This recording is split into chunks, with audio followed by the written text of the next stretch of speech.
Welcome to MLS Online Virtual Classroom.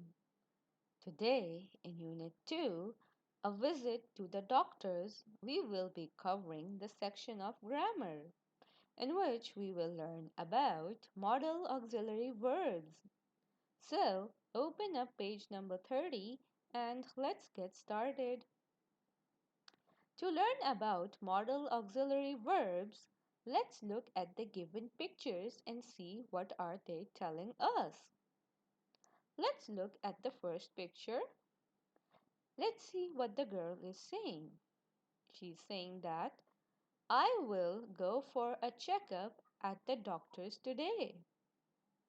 Now let's look at the second picture. I will go to the hospital to visit my sister. Now let's look at the third one. I might go to meet my friend today. And in the last picture, the woman is saying, you might have a temperature. Now look at the highlighted words in the text above.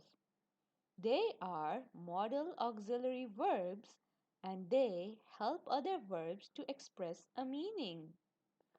For example, in the pictures above, will indicates that a person will definitely do something, and might shows us that the chances are less. Now let's do an activity. Make sentences using modal auxiliary verbs on a loose sheet. And if you have any difficulty, ask someone in your family for help.